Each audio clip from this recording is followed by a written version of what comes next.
Assalamualaikum students. I hope you all are fine.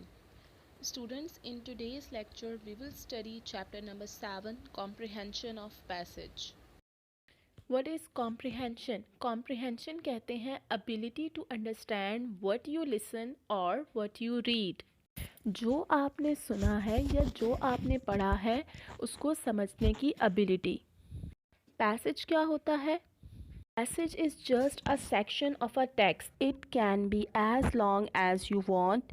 It can consist of a paragraph, a single line, or 2 pages. In comprehension test आपको एक passage दिया जाता है जिसमें कोई idea कोई कंसर्निंग इशू शो किया जाता है और आपको उसका सोल्यूशन भी प्रोवाइड किया जाता है बाय द ऑथर। आपका टास्क ये होता है कि आपने उन क्वेश्चंस के आंसर देने हैं जो आपसे पैसेज के अकॉर्डिंग किए गए हैं।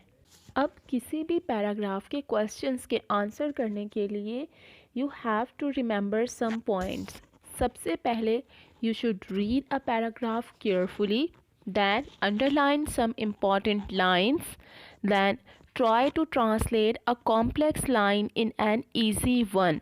जितनी भी कॉम्प्लेक्स लाइंस हैं या डिफ़िकल्ट चीज़ें हैं उनको अपनी लैंग्वेज में ट्रांसलेट करने की कोशिश करें। दैन कीवर्ड्स को अंडरलाइन कर लें या मार्क कर लें उन्हें।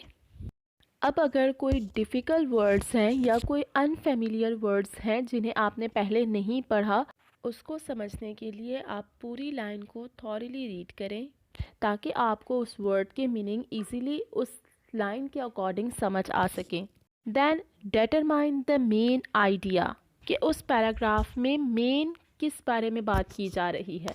And then read the questions और तमाम ऑल्टरनेटिव चीज़ें जो आपको प्रोवाइड की गई हैं उन्हें अच्छे से पढ़ें और मोस्ट अप्रोप्रिएट आंसर आपने राइट करना होगा।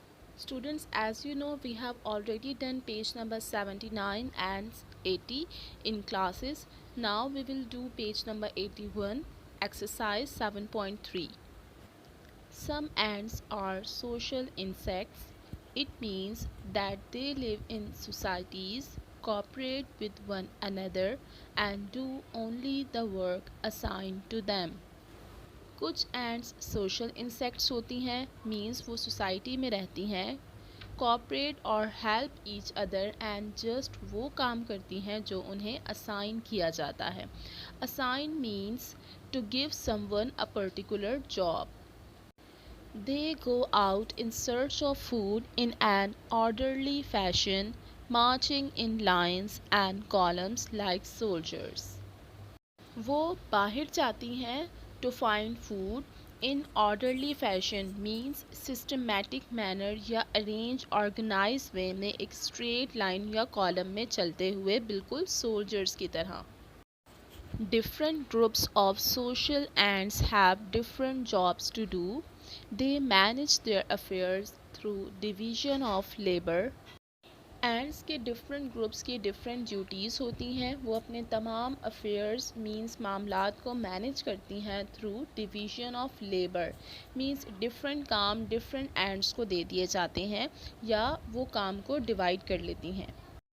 सम ants guard and protect their community. They fight against the other insects who attack them और raid their colony. Students, against word missing है यहाँ पे, राइट कर लीजिएगा। They are called soldier ants. कुछ एंड्स गार्ड या प्रोटेक्ट करती हैं अपनी कम्युनिटी को। वो उन एंड्स से लड़ती हैं जो उनकी कॉलोनी पर अटैक करती हैं। These ants are called soldier ants. Another group gathers food for the whole community. The social ants have not learned this division of labor, they have inherited it. दूसरा group food search करके gather करता है for whole community. इन social ants ने ये division of labour कहीं से सीखी नहीं है, ये इन्हें विरासत में मिली है। So inherited means to receive from a parent और एंसेस्टर।